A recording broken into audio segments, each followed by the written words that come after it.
안녕하세요. 로마서 6장 10절에서 11절 가지고 오늘 2차 단락설계, 2차 패턴화에 대해서 말씀을 나누고자 합니다. 지금 현재 이 문장은 로마서 6장 10절과 11절을 가지고 이제 1차 단락설계까지 되어져 있습니다. 1차 단락설계는 본문 위에 있는 내용대로 예수님께서 죄의 권세를 멸하시려고 죽은 것처럼 우리도 죄의 권세에 대해서 죽고, 또 예수님이 하나님 영광에 대해서 살아있는 것처럼 우리도 하나님 영광에 있는 살아있는 자로 그리스도 안에서 여기라 그랬습니다. 그래서 본문에 보면 하나님께 대해 살아있다라고 하는 말로 그렇게 말씀하고 있죠. 그런데 여기는 영어의 성경에 The Glory of God이라고 해서 이거 좀 대조했습니다. 그리고 나중에 그 주해할 때는 좀 더 원문을 참고하면 되기 때문에 전체 의미를 알기 위해서 좀 이렇게 대충 했습니다. 자, 그러면 지금 이제 단락 설계를 이렇게 하게 됐을 때에 이것을 가지고 적는 법을 제가 오늘 말씀을 드리고자 합니다. 그것을 이제 해석이라고 볼 수 있는데요. 먼저 그리스도 안에 있는 그리스도인의 정체성에 대해서 쓰게 되죠. 그리스도 안에 있는 사람은 어떤 정체성이 있습니다. 여기까지 쓰고, 자, 그러면 먼저 이렇게 그리스도의 정체성으로 하고 그리스도인의 정체성으로 분류했기 때문에 먼저 그리스도의 정체성이라는 제목을 가지고 한번 써보겠습니다. 그리스도는 어떤 분이십니까? 하고 이렇게 그 정체성이라는 말을 우리가 말로 쉽게 하기 위해서 이렇게 하는 것입니다. 그리스도는 죄의 권세에 대해서 죽음을 당하셨습니다.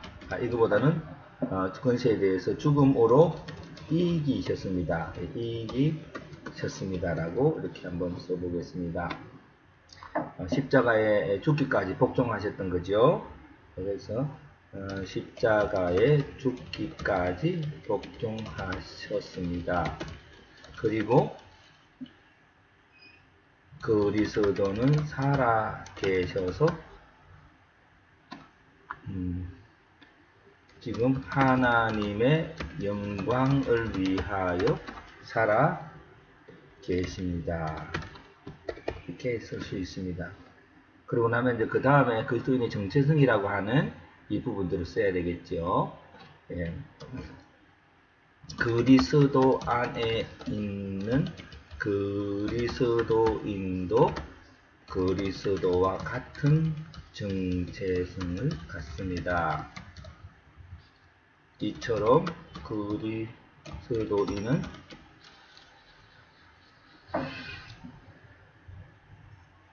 죄의 권세에 대해서 죽기까지 복종하며 그리스도 안에서 하나님의 영광을 위하여 사는 존재가 되어야 합니다. 자, 이것이 첫 번째 해석입니다.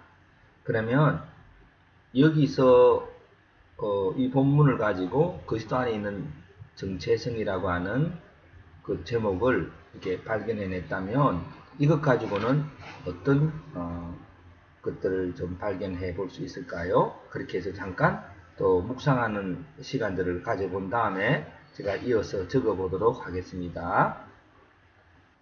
다시 2차 단락 설계를 해보겠습니다. 이제 2차 단락 설계는 그리스도인의 삶의 목적으로 잡았습니다. 그 이유는 우리가 그리스도 안에서 하나님의 영광을 위해서 사는 존재라고 하는 그 단어를 가지고 생각을 해보게 됐습니다. 그래서 그리스도의 삶의 목적은 그걸 하기 위해서는 이제 삶의 태도, 삶의 과정, 삶의 목표, 목표이긴 하지만 삶의 태도이기도 하고 삶의 원리이기도 하겠죠. 그 삶의 과정, 원리로 삶의 과정이 나오는 거고 목표가 나오고 그리스도인의 정체성이라고 하는 그리스도 안에 있는 자로서의 그리스도의 정체성을 이렇게 이런 식으로 패턴을 해보았습니다. 오늘 이런 프로그램의 특징은 어떤 하나의 주제를 가지고 이렇게 분류해 볼 때에 그 속에서 어떤 발견되어야 될 상황들을 우리가 찾게 된다는 것이죠. 자, 그러면 이거를 해석하는 것들을 해보겠습니다.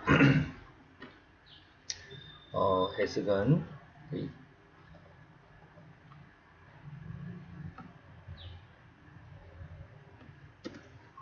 2차 해석이라고 해볼까요? 해석. 자, 그리스도인은 삶의 목적이 있습니다. 그리스도인은 그리스도 안에 있는 자이므로 그리스도와 같은 삶의 목적을 가져야 합니다. 여기까지 이제 적혀져 있습니다. 그때 정체성이라고 하는 부분들을 그렇게 설명을 하게 했지요. 그럼 삶의 태도를 또 적습니다. 삶의 태도, 삶의 원리는 두 가지입니다. 그것은 육신의 영광을 위하여 사는 것에 대해서는 하나님께 죽기까지 복종하는 것입니다. 네, 그 십자가의 삶을 말하고 있지요. 또 하나는 이걸 말하고 있죠. 하나님에 대한 태도. 또 하나는 하나님께서 영광 가운데 지금도 역사하시고 있는 것을 위해서 사는 것입니다. 이렇게 하다 보면은 원래가 이게 본문이 없던 나의 육신을 위한 태도와 하나님을 위한 태도, 이 두 가지를 우리가 조금 목사로서 조금 이렇게 이해를 할 수 있지요. 왜냐하면 죄와 하나님을 대별하기보다는 육신과 하나님을 대조하는 게 패턴화가 맞기 때문이죠. 그러면 여기서 우리가 삶의 과정이라고 하는 주제로 잡게 된 이유가 이렇게 하나님께서 살아 역사하시는 부활하신 것과 십자가에 적는 그것은 과정이기 때문이죠. 그래서 이렇게 또 쓰는 거죠. 그리스도인은 그 두 가지 태도, 그 두 가지 원리에 대해서 과정이 있음을 알게 됩니다. 예수님께서 십자가에 죽임당하신 후에 다시 사셨기 때문입니다. 그렇게 해서 이제 십자가의 삶과 부활의 삶을 순서대로 이렇게 이어가 보았습니다. 자, 그러면서 다시 이 두 가지 원리를 삶의 목표라고 하는 것은 그렇다면 그리스도 안에 있는 자로서의 삶의 목표는 무엇일까요? 삶의 목표는 그리스도께서 죽기까지 복종하시고 다시 사셔서 하나님의 영광을 세상에 선포한 것처럼 우리도 그런 목표를 가지고 살아야 합니다.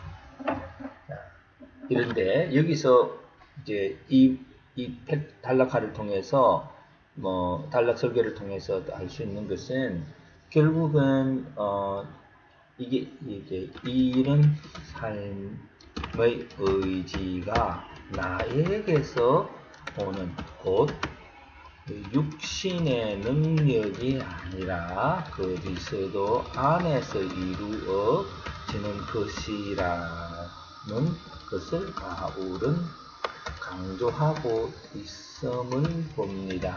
그래서 이게 삶의 목표 있죠. 이 삶의 목표, 이 삶의 목표라고 하는 그런 주제를 갖고 할 때는 그래서 우리의 삶의 목표는 행동 이전에 그리스도께서 이미 이루어 놓은 일을 믿는 것입니다. 그런 일을 위해서 성령은 지금 우리에게 역사하고 있습니다. 이렇게 제 2차 해석을 이렇게 해봅니다. 결국 이제 1차에서는 그리스도 안에 있는 정체성이라고 하는 부분을 통해서 했고, 둘째는 그리스도인의 삶의 목적을 통해서 좀 더 나에게 가까운 우리가 살아가야 됐던 목적들을 좀 더 보게 됐습니다. 그러면서 이제 2차 해석을 하면서 좀 더 이거를 주제를 잡아서 하면은 요약을 하자면은 그리스도의 삶의 목적은 성령님께서 증거하시는 그리스도의 죽으심과 부활을 믿는 삶입니다. 그렇습니다. 오늘 이런 본문들을 처음에 택하면은 우리가 항상 뭔가를 헌신하고 또 이렇게 영광을 위해서 으쌰으쌰 하면서 살아가는 그 어떤 많은 과정에 있다고 보지만 또 이렇게 분석을 하다 보면 결국 이렇게 그리스도 안에 있는 정체성은 예수님의 십자가의 죽으심과 부활이라고 하는 것으로 나오고 또 그것을 이루 나가는 단계적으로 성령님의 역사를 보게 되고 또 오늘도 그 성령님이 오늘 우리가 죽기까지 이렇게 십자가의 고난이 있지만 다시 살리시는 그 가운데서 결국 성령님께서 우리로 하여금 믿음을 주셔서 그런 어려운 이해하지 못하는 세상 고난들을 이기게 하신다라고 하는 것을 2차 해석을 통해서 볼 수가 있습니다.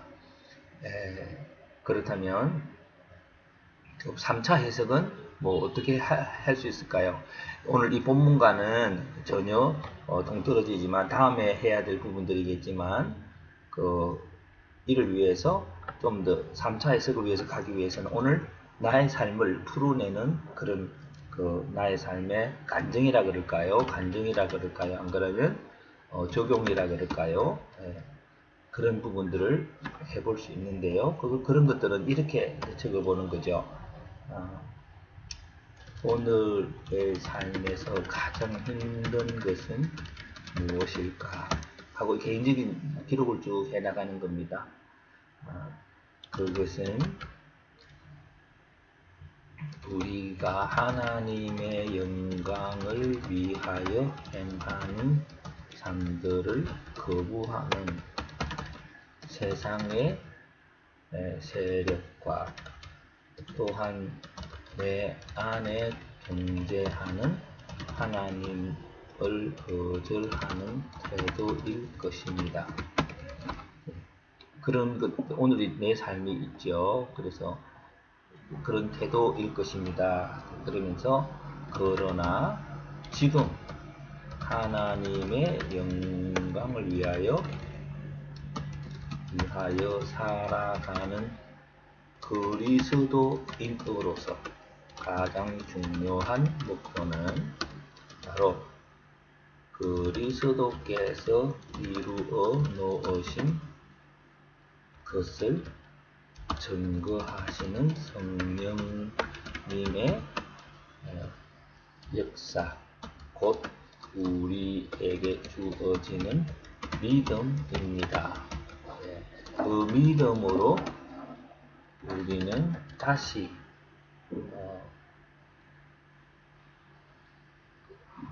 하나님의 영광을 거부하는 세상과 나 자신 중심의 죄의 태도를 이길 수 있을 것입니다. 네, 그럼 결국은 이제 여기서 또 포인트가 되는 것은 성령님의